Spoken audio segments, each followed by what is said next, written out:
సభను ఈ ఉస్మానియా యూనివర్సిటీలో ఏర్పాటు చేసిన సందర్భంగా ఈ సభకు అధ్యక్షత వహిస్తున్న సోదరుడు ఓయూఎంఎస్ఎఫ్ అధ్యక్షుడు మందరాజు మాదే గారికి, ఈ కార్యక్రమంలో ముఖ్య అతిథిగా పాల్గొన్నటువంటి పద్మశ్రీ మందకృష్ణ మాదే గారికి, ఇంకా వేదిక మీద ఉన్న పెద్దలకు, ఉద్యమకారులకు, కళానేతలకు ఈ కార్యక్రమాన్ని విజయవంతం చేయడం కోసం తమ అమూల్యమైన సమయం వెచ్చించి ఈ కార్యక్రమంలో పాల్గొన్నటువంటి విద్యార్థి మిత్రులందరికీ మాదిగ రిజర్వేషన్ పోరాట సమితి తెలంగాణ రాష్ట్ర కమిటీ పక్షాన నా సామాజిక ఉద్యమ నమస్కారాలు తెలియజేస్తున్నాం. మార్చి 1వ తేదీ మాదిగ అమరవీరుల దినోత్సవం. 2009 నుండి ఈనాటి వరకు ప్రతి సంవత్సరం మార్చి 1వ తేదీన పెద్ద ఎత్తున మాదిగ అమరవీరుల త్యాగాలను స్మరిస్తూ వారి ఉద్యమ స్ఫూర్తిని కొనియాడుతూ ప్రతి గ్రామంలో, ప్రతి పట్టణంలో, జాతీయ స్థాయిలో పెద్ద ఎత్తున ఈ సంస్మరణ సభలను నిర్వహించడం జరుగుతుంది. 2009లో ఎస్సీ వర్గీకరణ కోసం జరిగిన ఒక యుద్ధంలో వీర మరణం పొందినటువంటి పొన్నాల సురేందర్ మరణించిన రోజు మార్చి 1వ తేదీ. ఆయన మరణం పొందిన రోజు ఆయన జ్ఞాపకార్థంగా మార్చి 1వ తారీఖును మాదిగ అమరవీరుల దినోత్సవంగా మన అధినేత గౌరవనీయులు మందకృష్ణ మాదే గారు ప్రకటించడం జరిగింది. పొన్నాల సురేందర్ మాదే గారు మరణించిన రోజును గుర్తుపెట్టుకొని మార్చి 1వ తారీఖున మాదిగ అమరవీరుల దినోత్సవం ప్రకటిస్తే ఆనాటి నుండి ఈనాటి వరకు ప్రతి సంవత్సరం మార్చి 1వ తారీఖున పెద్ద ఎత్తున అమరవీరుల సంస్మరణ సభను మనం నిర్వహించుకుంటూ రావడం జరిగింది. మిత్రులారా, 365 రోజులున్న మన క్యాలెండర్లో మన స్వాతంత్ర దినోత్సవం ఉన్నట్లుగానే, మన గణతంత్ర దినోత్సవం ఉన్నట్లుగానే మన అమరవీరులను స్మరించడం కోసం మాదిగ అమరవీరుల దినోత్సవం మార్చి 1వ తారీఖు కూడా ఉన్నది అనే విషయం మనం అందరం గుర్తుపెట్టుకోవాలి. ఎంఆర్పిఎస్ ఉద్యమానికి, గౌరవనీయులు మందకృష్ణ మాదే గారి నాయకత్వం నడుచుకునే ఉద్యమానికి 30 సంవత్సరాల ఉద్యమ చరిత్ర ఉంది. ఈ 30 సంవత్సరాల ఉద్యమ చరిత్రలో 3 రకాలుగా మరణాలు జరిగినాయి. ఒకటి, ఎస్సీ వర్గీకరణ వ్యతిరేకించే మాల స్వార్థపరులు చేసిన హింస వల్ల జరిగిన మరణాలు. రెండవది, పాలక వర్గాలు చేసిన మోసాలను తిప్పికొట్టే క్రమంలో జరిగిన మరణాలు. మూడవది, 3 దశాబ్దాల ఈ సుదీర్ఘ ప్రయాణంలో అనారోగ్యంతో మరణించే వాళ్ళు ఒకవైపు అయితే,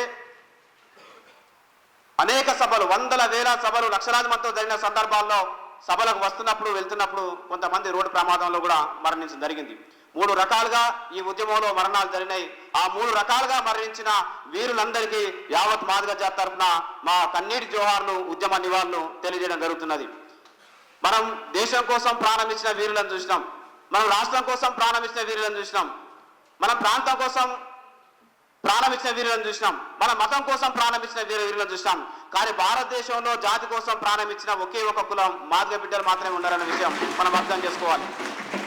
అంత గొప్ప ఉద్యమ స్ఫూర్తిని 1994 ముందు మాదిగలు తమ కోసం ఆలోచించే పరిస్థితి లేరు, తమ ఉనికి ఏమిటో, తమ అస్తిత్వమో తెలుసుకునే పరిస్థితి లేరు. కానీ ఎప్పుడైతే మందకృష్ణ ఉద్యమం ప్రారంభించిన తర్వాత, మందకృష్ణ ఇచ్చిన చైతన్యం అందిపుచ్చుకున్న తర్వాత మాదిగ జాతి కోసం ఆలోచించడం కాదు, మాదిగ జాతి కోసం సమయం వెచ్చించడం కాదు, మాదిగ జాతి కోసం పోరాటం చేయడం కాదు, అవసరమైతే జాతి కోసం ప్రాణాలు అర్పించే ఒక్క గొప్ప సామాజిక చైతన్యం ఈ దండోర ఉద్యమం ద్వారా మాదిగ జాతికి అందింది. అయితే అంతిమంగా మాదిగ అమరుల ఆశయాలు నెరవేర్చాల్సిన బాధ్యత ఇవాళ మనందరి మీద ఉంది. నిజంగా మాదిగ అమరవీరులకు నిజమైన నివాళులు ఎప్పుడు అర్పించాలంటే వారి ఆశయమైన ఎస్సీ వర్గీకరణ సాధించడం ద్వారా, రెండోది చరిత్రలో వారి గౌరవమైన స్థానం తీసుకురావడం ద్వారా మాత్రమే వారి విలువ, వాళ్ళ గౌరవం తరతరాలు నిలబడుతుందనే విషయం అర్థం చేసుకోవాలి. అట్లా మాదిగ అమరవీరుల యొక్క ఆశయాలు సాధించింది, వాళ్ళ చరిత్రలో ఒక ఉన్న స్థానం కల్పించింది కేవలం మందకృష్ణ మాదే గారు తప్ప మరెవరు లేరు అనే విషయం కూడా మీరు అర్థం చేసుకోవాల్సిన కోరుతున్నాను. కొంతమందికి అమరవీరులను అడ్డు పెట్టుకొని పదవులు సంపాదించుకోవడం కోసం, పేరు నిలబెట్టుకోవడం కోసం, అవకాశాలు నిలబెట్టుకోవడం కోసం అది ప్యాషన్గా మారింది. కానీ ఇవాళ 3 దశాబ్దాల ఉద్యమంలో ఎస్సీ వర్గీకరణ సుప్రీంకోర్టు తీర్పు సాధించిన తర్వాత లోకమంతా మందకృష్ణ మాదే గారి నాయకత్వాన్ని కీర్తిస్తుంటే ఈ ఘనత నాది కాదు, ఇది మాదిగ అమరులకు అంకితమని ప్రకటించిన నిజమైన నాయకుడు ఒక మందకృష్ణ మాదే గారు. కాబట్టి మాదిగ అమరులకు నిజమైన నివాళి వర్గీకరణ సాధించడం, వాళ్ళ చరిత్రను తరతరాలకు అందించడం, వాళ్ళ చరిత్రను తరతరాలకు అందించాలనే మార్చి 1వ తారీఖున మాదిగ అమరవీరుల సంస్మరణ సభ దినోత్సవాన్ని ప్రకటించడం జరిగింది. ఈ విషయాన్ని మనం అందరం అర్థం చేసుకోవాలి. అలాగే ఇప్పుడు తెలంగాణ రాష్ట్రంలో సంపూర్ణంగా ఎస్సీ వర్గీకరణ జరిగినాడు. మాదిగలతో పాటు మిగతా అన్ని కులాలకు వర్గీకరణ ద్వారా రిజర్వేషన్ ఫలాలు అందినాడు మాత్రమే ఆ అమరుల ఆశయాలు నెరవేరడం జరుగుతుంది. దానికోసం మందకృష్ణ నాయకత్వంలో దాన్ని సాధించడం కోసం మనం అందరం ఐకమత్యంగా ముందుకెళ్దామని చెప్పి తెలియజేస్తూ, మరి ఇవాళ ఈ ఉస్మానియా యూనివర్సిటీలో కేవలం 2 రోజుల వ్యవధిలో మాత్రమే ఈ మాదిగ అమరవీరుల సంస్మరణ సభను నిర్వహించడం జరుగుతున్నది. ఈ 2 రోజుల వ్యవధిలోనే 24 గంటలు ఈ సభను విజయవంతం చేయడం కోసం అహర్నిశలు శ్రమించినటువంటి ఎంఎస్ఎఫ్ నాయకత్వానికి, సహకరించిన ఎంఆర్పిఎస్ నాయకత్వానికి, సహకరించిన ఎంఎస్పి నాయకత్వానికి, ఉస్మానియా సిటీ మన మేధావి వర్గానికి, ప్రొఫెసర్లకు, అలాగే ఈ కార్యక్రమంలో అన్ని విధాల ఏర్పాటు చేయడానికి సహాయ సహకారం అందించిన వాళ్ళు, భోజనాలు ఏర్పాటు చేసిన వాళ్ళందరూ కూడా ఎంఆర్పిఎస్ తరఫున హృదయపూర్వకంగా ధన్యవాదాలు తెలియజేస్తూ ముగిస్తున్నాం. జై మాదిగా, జై మందకృష్ణ మాదిగా.